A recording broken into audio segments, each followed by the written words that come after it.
जैसे जैसे अपना चैलेंज आगे बढ़ रहा है भाई, बंदे इतना ज़्यादा कंसिस्टेंट क्यों नहीं रहे। सेल्फ प्रैक्टिस में रीजनिंग करी थी, कुछ तरह की क्लास ली थी, सब कुछ पता चल जाएगा। एलिजिबिलिटी क्राइटेरिया क्या है, किसको फॉर्म भरना चाहिए, किसको नहीं भरना चाहिए। बट नोटिफिकेशन आने के बाद आपके दिमाग में बहुत ज़्यादा भूचाल मच रखा होगा और बवाल भी हो रखा हुआ है, भाई अब क्या करना है क्या करना है। टेंशन मत लो, जो एडिटोरियल कराते हैं ना अनुभव सर, उन्होंने एनोटेड पीडीएफ जो है वो टेलीग्राम पे भेज दी होगी, है। आप सभी को हर हर महादेव, स्वागत है आपका एक नए ब्लॉग में। आज है डे 8 ऑफ 50 हार्ड चैलेंज। जैसा कि आपको पता है हम टारगेट कर रहे हैं आईबीपीएस पीओ को, और इसी के कॉन्टेक्स्ट में मैं आपको अपनी daily to do list share करता हूं और बताता हूं कि कैसे अपने 24 आवर्स को प्रोडक्टिविटी से निकाला एज अ बैंकिंग एस्पिरेंट। तो चलिए फिर शुरू करते हैं। एक बार आप आज का समय और डेट देख सकते हैं। 6 बज चुके हैं और अपन 6 बजे उठ गए थे। और उसके बाद सबसे पहला काम जो मैं आपको हमेशा करने के लिए बोल रहा हूँ अब, कि नियम बना लो इस चीज़ का कि सुबह सुबह जाओ और ऊपर बिना फ़ोन के चुपचाप थोड़ी देर मेडिटेशन करो। मेडिटेशन मतलब नाम जप करो या फिर नेचर को फील करो बस। और उसके बाद चुपचाप फिर नीचे आ जाओ और नीचे आने के बाद सीए का रिवीजन करो, वोकैब का रिवीजन करो और अपने मॉक को बैठ के एनालाइज करो। उसके बाद ही अपना दिन शुरू करना। और ये सारी चीज़ें मैं भी कर रहा हूँ।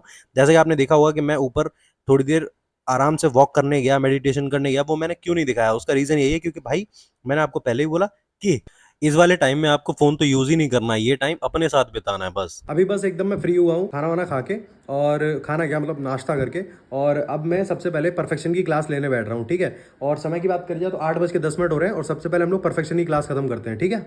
आज प्लान में थोड़ा-सा चेंज कर दिया था। मैंने क्या करा, सबसे पहले परफेक्शन की क्लास लेने बैठ गया और परफेक्शन की क्लास जैसे ही कंप्लीट करूँगा, उसके बाद फिर मैं बैठ के प्रैक्टिस करूँगा। जहाँ मैं सबसे पहले क्वांट्स की क्लास लेता था, उस क्वांट्स की क्लास को स्किप करके आज मैंने ये वाली क्लास ली। और मैं आपको बता देता हूँ कि निमिषा मैम की जो परफेक्शन की क्लास चल रही है, इसमें एक्चुअली मैं चल रहा हूँ मैच द कॉलम्स पे, जो कि आज मेंस लेवल के कर रहा हूँ बैठ के।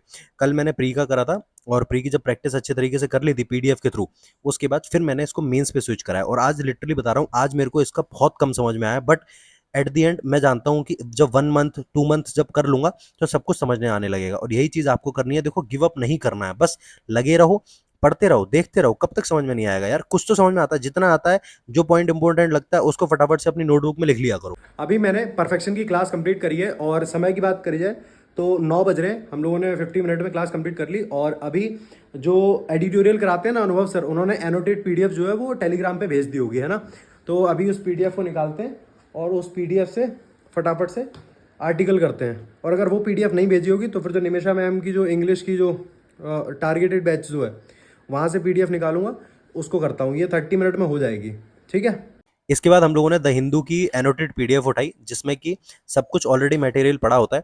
और उस क्लास को लेने से अच्छा ये है कि आप इस पीडीएफ से कर लें। मैं उनके लिए बोल रहा हूँ जिनको थोड़ी थोड़ी रीडिंग आ गई है और जिन्हें थोड़ा थोड़ा समझ में आ गया है। अब जो बिल्कुल ही मतलब नील बटा सन्नाटा है, प्लीज़ यार वो ये मत करना कि वो पीडीएफ से उठा के पढ़ने लगो।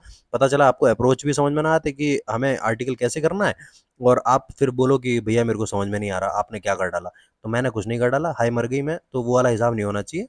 आराम से बैठ के पढ़ो और क्लास लेनी है क्लास लो। मुझे तो क्लास कम करनी थी क्योंकि मुझे टाइम बचाना था, इसलिए मैं इससे करता हूँ। अनुभव सर ने एनोटेड पीडीएफ टाइम से भेज दी थी टेलीग्राम पे, तो 30 मिनट वो पीडीएफ कंप्लीट करिए। और समय की बात करी जाए 9:35 हो रहे हैं।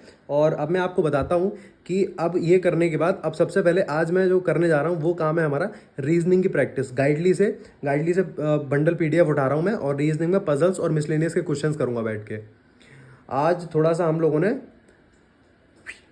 ऐसा कर दिया टू डू लिस्ट में, क्योंकि जो क्वांट सी क्लास लेता ना सबसे पहले, उसको थोड़ा सा बाद में लूँगा और उसका भी कुछ रीज़न है इसलिए। तो अभी ये हम लोग करेंगे 2 घंटे बैठ के आराम से प्रैक्टिस। तो अगर बात करिए 9:35 10, हाँ ये ऑलमोस्ट हमारी 11:30 बजे तक ये चलेगी। और उसके बाद फिर मैं बताता हूँ कि फिर हम लोग क्या करेंगे, ठीक है। अब हम लोग उठा के रीजनिंग की प्रैक्टिस करेंगे। जैसा कि मैंने आपको बोला था कि हम लोग अल्टरनेट डेज पे चल रहे हैं, एक दिन क्वांट्स और एक दिन रीजनिंग। तो आज हमारी टर्न है रीजनिंग का। रीजनिंग में मैं आपको बताऊं, गाइडली से हमने पीडीएफ उठाई और पीडीएफ उठाते ही हमने उसमें पजल्स लगाए। सच बता रहा हूँ यार, गाइडली का जो कंटेंट है वो लिटरली बहुत रिलेवेंट है और अच्छा भी है। आराम से पजल्स लग रहे थे। सिटिंग अरेंजमेंट में मेरे को दिक्कत हो रही है, मैं आपको बता रहा हूँ। मुझे हो रही है स्क्वायर बेस्ड में, जिसमें कि 4 लोग अंदर बैठे होते हैं और 4 लोग बाहर बैठे होते हैं, फिर चाहे वो कॉर्नर वाले हो या फिर वो साइड्स वाले हो, उसमें मेरे को बहुत प्रॉब्लम होती है। तो उसी को लेकर मैं भर भर के प्रैक्टिस कर रहा हूँ। और बाकी मैं एक चीज़ और बता देता हूँ आपको कि आप लोग ना देखो, आपकी मर्जी है, आपका कॉल है, आपको मिसलेनियस से स्टार्ट करना है रीजनिंग या फिर पजल्स से स्टार्ट करना है, वो आपका कॉल है। उसकी टेंशन मत लो, दोनों टॉपिक बिल्कुल अलग हैं, कहीं से भी स्टार्ट कर सकते हो आप, ठीक है। सुनो यार, अभी 11 बज रहे हैं और मैं आपको बताता हूँ कि अभी मेरे पास टेलीग्राम पे मैसेज आया कि भाई एसबीआई पीओ का नोटिफिकेशन आ चुका है। अब नोटिफिकेशन आ गया तो उसके बारे में इन्फॉर्मेशन देना तो बनता ही है। तो मैं ज़्यादा देर नहीं, केवल 30 मिनट के लिए लाइव जा रहा हूँ और उसके बाद फिर दोबारा से पढ़ने बैठूंगा, ठीक है। अभी नोटिफिकेशन के बारे में जितनी जानकारी दे सकता था उतनी दे दी, बट टेंशन मत लो, धीरे धीरे शॉर्ट्स के थ्रू और वीडियोस के थ्रू सारी इन्फॉर्मेशन देता चलूंगा और सब कुछ पता चल जाएगा। एलिजिबिलिटी क्राइटेरिया क्या है, किसको फॉर्म भरना चाहिए, किसको नहीं भरना चाहिए। बट लिटरली एसबीआई ने शॉक कर दिया एकदम, और एसबीआई ने क्लियर ये बता दिया है कि ये फॉर्म और ये एग्जाम केवल अभी उन लोगों के लिए हो रहा है जो लोग अभी जस्ट मार्च में 2 या 3 नंबर से रह गए थे, उनको सिलेक्शन दिया जाएगा। और कोई भी फ्रेशर अपनी नाक घुसा सकता है इस एग्जाम में और उसको कॉन्फिडेंस बिल्ड हो जाएगा, लेकिन ये सोचे कि उसे जॉब मिल जाएगी तो थोड़ा सा मुश्किल है, क्योंकि इम्पॉसिबल कुछ नहीं होता है ना। और अब मैं बताता हूँ, मैं कौशिक मोहंती सर की क्वांट्स की क्लास लेने बैठ रहा हूँ, जिसमें कि हम लोग रॉन्ग नंबर सीरीज कर रहे हैं, ठीक है। जैसा कि आपने देखा कि एसबीआई पीओ का नोटिफिकेशन आ चुका है, और मैं एक चीज़ क्लियर कर देता हूँ कि ज़्यादा दिन नहीं लगने वाले हैं, 3-4 दिन और रुक जाओ, हो सकता है नेक्स्ट वीक रुक जाओ, आपको एसबीआई क्लर्क का भी नोटिफिकेशन देखने को मिल जाएगा। तो अब इस बात से निश्चिंत रहना कि अब जुलाई से लेके और दिसंबर क्यों, फरवरी तक बैक टू बैक पर मंथ एग्जाम होंगे, और आपने आग लगानी है। आपने मेरे साथ किसी ना किसी एक एग्जाम को क्वालिफाई करना है और इस साल नौकरी लेनी है, मैं बता दे रहा हूँ साफ साफ।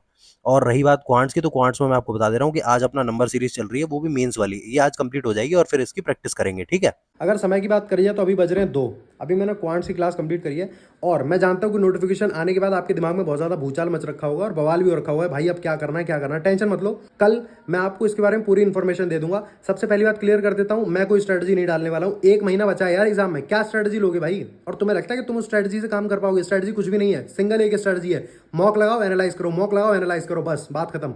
हम लोग भी वही करने वाले हैं।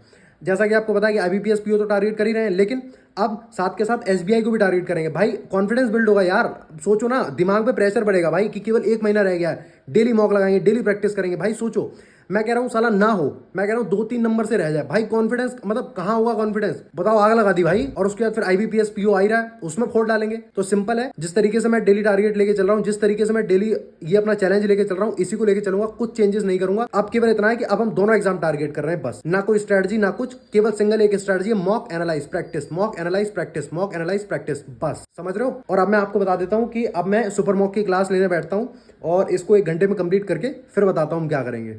काफ़ी लोगों को तो ये कन्फ्यूज़न रहता है कि भाई सुपर मॉक है क्या? एक्चुअल में देखो यार, हर क्लास का ना एक नाम होता है, जैसे द हिंदू एडिटोरियल, है ना? इसी तरीके से अनुभव सर ने अपनी क्लास का नाम रखा है द सुपर मॉक, मतलब कि वो इसमें मॉक कराते हैं। मॉक मतलब मॉक के 45 क्वेश्चंस होते हैं, वैसे ही 45 क्वेश्चंस आपको, सॉरी 45 क्यों यार? नहीं, 40 क्वेश्चंस, 40 क्वेश्चंस आपको कराते हैं, और जो कि एग्ज़ाम रिलेवेंट होते हैं, जो कि पहले एग्ज़ाम्स में आ रखे होते हैं। उन क्वेश्चंस को हम बैठ के करते हैं, केवल देख के समझते हैं कि हमारे कॉन्सेप्ट कहाँ हिले हुए हैं, कहाँ हमें दिक्कत हो रही है, और फिर हम उनसे नोट्स भी बनाते हैं। मैं तो बनाता हूँ यार, आपकी पता नहीं भाई मेरे को, है ना? अभी बज रहे हैं 3, हम लोगों ने अभी जस्ट सुपर मॉक कंप्लीट करा है, और इसको कंप्लीट करने के बाद अब मैं आपको बताता हूँ कि अब मैं एक काम करता हूँ, 30 मिनट के लिए जो सीए की पीडीएफ आ रखी है टेलीग्राम पे, जो कि मैंने अपने टेलीग्राम पे भी डाल दिया, उसका रिवीजन मारते हैं। 3:30 तक इससे फ्री हो जाएंगे, उसके बाद एक हम लोग देंगे फुल लेंथ मॉक बैठ के, ठीक है। अब मैं लेके बैठता हूँ कुछ सर की पीडीएफ करंट अफेयर्स की, और काफ़ी लोग मेरे को बोल रहे थे कि भैया आप ना करंट अफेयर्स की क्लास मत छोड़ो। देखो यार, मुझे पता है कुछ सर का सिस्टम थोड़ा सा अलग है। अगर मैं इस पीडीएफ से करूंगा तो मेरा काम चल जाएगा, क्योंकि मैं वीकली क्लास ले लूंगा, और कुछ सर का मेरे पास बैच भी है। तो बैच में सर की आरबीआई रिलेटेड और इंटरनेशनल, नेशनल और अवार्ड्स और ऑब्चुरीज और बाकी अपना जो आपके वो रहते हैं, अपॉइंटमेंट्स रहते हैं, वो सब उसमें कवर हो जाती है, तो मुझे इतनी दिक्कत नहीं होने वाली है। सबसे बढ़िया ये है कि इस पीडीएफ से रिवीजन केवल 30 मिनट में हो जाता है। तो अब अपन लोग लेके बैठते हैं मॉक, और मेरे पास एक क्वेरी आई थी, तो मैं इसका समाधान कर देता हूँ कि अब नेक्स्ट व्लॉग से मैं आपको ये भी बताऊंगा कि मैं कौन सा मॉक टेस्ट लगा रहा हूँ और उसमें कितने मार्क्स अपने आ रहे हैं, ठीक है। और आज की मैं बता देता हूँ, आज मैंने टेक्स्ट बुक से मॉक टेस्ट लगाया था, आईबीपीएस पीओ प्रीलिम्स का पहला मॉक टेस्ट लगाया था आज, है ना। और नंबर्स की बात करें तो केवल 39 नंबर आए थे मेरे, बता देता हूँ मैं आपको, ठीक है ना। तो ये मत समझना कि भैया बहुत ऊंचाई पे बैठे हुए हैं। अभी बस मॉक दे के फ्री हुए हैं, और मॉक की मैं आपको बता देता हूँ कि आज भी जो स्कोर रहा था वो केवल वही है। हम लोग अभी वहीं पे स्टक कर रखे हैं, कभी तो हम 40 प्लस निकल जाते हैं, कभी कभी तो ऐसा हो जाता है 39 पे अटक जाते हैं, और वो मॉक के ऊपर डिपेंड करता है, अभी प्रॉब्लम हो रही है। बट 1 महीना है, इसको अच्छे से इंक्रीज करेंगे और सारी चीज़ें सेट कर देंगे, ठीक है। और अब मैं आपको बताता हूँ कि समय 4:30, और अब हम लोग क्या करने बैठेंगे, हम लोग करेंगे क्वांट्स, और क्वांट्स की प्रैक्टिस करेंगे करीबन 2 घंटे बैठ के, ठीक है ना। अब अपन क्वांट्स लेके बैठते हैं। क्वांट्स में भी सीन ऐसा है कि भाई देखो, मैं तो ज़्यादा से ज़्यादा ना फोकस करता हूँ डीआई और स्पीड मैथ्स के ऊपर, क्योंकि देखो यार, अर्थमेटिक सबकी हिली हुई होती है, मेरी खुद की हिली हुई है। अगर 2-3 क्वेश्चन मेरे उसमें से हो जाते हैं ना, तो मैं अपने आप को बहुत धन्य मानता हूँ और सोचता हूँ भाई वाह, मज़ा आ गया। इसलिए ज़्यादातर प्रैक्टिस अपने डीआई और स्पीड मैथ्स पे किया करो। अर्थमेटिक का रोना बंद करो, कब तक रोते रहोगे? आपको अच्छे से पता है कि डेटा इंटरप्रिटेशन और स्पीड मैथ्स जो है ज़्यादातर पोर्शन लेके जाती है, अर्थमेटिक बहुत कम आती है, ठीक है ना। तो अब फिर काफ़ी लोग ये भी बोलेंगे भाई डीआई में भी तो अर्थमेटिक आती है। यार उसमें इतनी ज़्यादा नहीं आती है, इतना रोने की भी ज़रूरत नहीं है, प्री में तो इतनी नहीं आती है और मेंस में आती है। उसके लिए कुछ टॉपिक्स उठाओ और उनकी प्रैक्टिस करो बैठ के, समझे? अभी अगर समय की बात करिए तो 7 बज रहे हैं और 1 घंटे का ब्रेक लेता हूँ, पूजा वूजा और खाना पीना, और 8 बजे के बाद फिर बताता हूँ कि नेक्स्ट क्या करेंगे हम लोग। ठीक है, कहने की इच्छा हो तो आप समय भी देख सकते हैं, 7:20 हो रहे हैं गाइस, कहीं भरोसा ना हो। अब चलो फटाफट से पूजा कर लेते हैं और कुछ खा लेते हैं, उसके बाद फिर अपन लास्ट जो रह गया वो अभी करेंगे। बस पूजा करके फ्री हुआ हूँ और आपने देखा होगा कि ऑलमोस्ट हमने क्लासेस और प्रैक्टिस सब कुछ ही कर लिया, बस केवल एक इंग्लिश की पीडीएफ रह गई है करने के लिए। और एक चीज़ और है, जो रीजनिंग की आज मैंने क्लास नहीं ली थी, रीज़न ये था कि नोटिफिकेशन के चक्कर में काफ़ी ज़्यादा हड़बड़ी हो गई थी, इसलिए वो क्लास मुझे मिस करनी पड़ी। और समय की बात करिए तो बज रहे हैं 8 और अभी अपन 1 घंटा बैठ के आराम से इंग्लिश की जो पीडीएफ है उसे सॉल्व करते हैं और कुछ क्वेश्चंस की और प्रैक्टिस करते हैं बैठ के, ठीक है। और ऑलमोस्ट अगर मेरी टू डू लिस्ट की बात करिए तो वो कंप्लीट हो चुकी है, अब और कुछ नहीं बताया करने के लिए। और रिवीजन वगैरह हम लोग सुबह कर ही लेते हैं, बाकी थोड़ी सी चर्चा है आपसे करनी है, इसलिए एक बार ये कर लो इंग्लिश की पीडीएफ कंप्लीट, फिर करते हैं बात, ठीक है। अब मैं आपको बताता हूँ कि अभी अपन खाना पीना काफ़ी फ्री हो गए हैं और आपने देखा होगा कि टाइम किस तरीके से मैनेज हो चुका है। आराम से मस्त 8 बजे तक फ्री हो जा रहे हैं और अब 1 घंटा बैठ के ये इंग्लिश की पीडीएफ को सॉल्व करेंगे।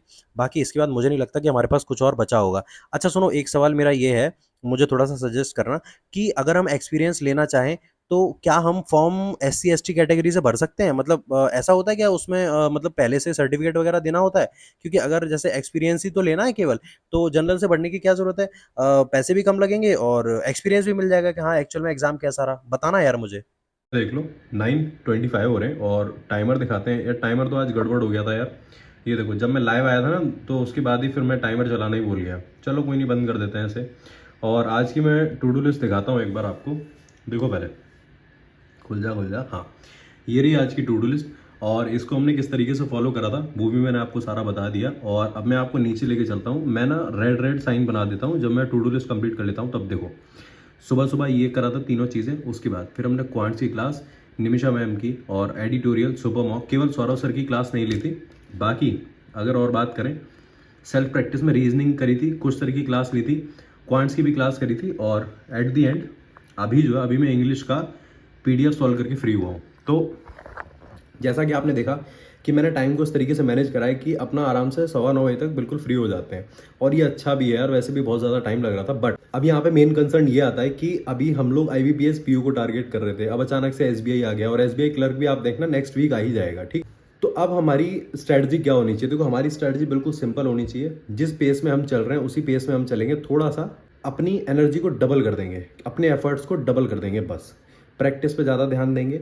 और इससे ज़्यादा कुछ भी चेंज करने की ज़रूरत नहीं है, क्योंकि आपको पता है, देखो हम सब इस फॉर्म भरेंगे और हम सब देखेंगे कि भाई हम सब कहाँ स्टैंड करते हैं। सबसे बड़ी बात यह है कि हम सब पूरी मेहनत से, पूरी ताकत से झोंक देंगे भाई, एक कॉन्फिडेंस अलग ही आएगा। देखना आप कहोगे यार मतलब मैंने SBI PO भाई दिया है यार, और नंबर देखोगे ना अपने तो कॉन्फिडेंस एकदम अलग आएगा। तो मैं सबको ये सजेस्ट करूँगा कि प्लीज़ फॉर्म ज़रूर फिल करना और धुआं बिखेर देंगे भाई, तुम बस मेरे साथ चलते रहो। और एक चीज़ मैं नोटिस कर रहा हूँ भाई, ये बताओ कि जैसे जैसे अपना चैलेंज आगे बढ़ रहा है भाई, बंदे इतना ज़्यादा कंसिस्टेंट क्यों नहीं रह पा रहे हैं भाई। मैं देख रहा हूँ यार, सबसे पहले दिन मैंने देखा, मैंने कहा भाई 15,000 बच्चे देख रहे हैं। मैंने कहा भाई मतलब इस बार तो तहलका। नेक्स्ट डे आया भाई 7,000, फिर नेक्स्ट डे आया तो फिर 8,000 हो गए, फिर नेक्स्ट डे आया फिर 6,000। भाई अभी मैंने कल देखा, कल केवल 2,500 बंदे बैठ के देख रहे थे। क्या कर रहे हो भाई तुम? तुम्हारी कंसिस्टेंसी कहाँ है? ये रहा आज का हमारा पूरा व्लॉग। और कल टाइम बहुत ज़्यादा हो गया था व्लॉग का, इसीलिए आज मैंने व्लॉग छोटा रखा है, माफ़ी चाहता हूँ मैं। और बाकी तब तक के लिए तुम लोग पढ़ते रहो, मुस्कुराते रहो। हर हर महादेव।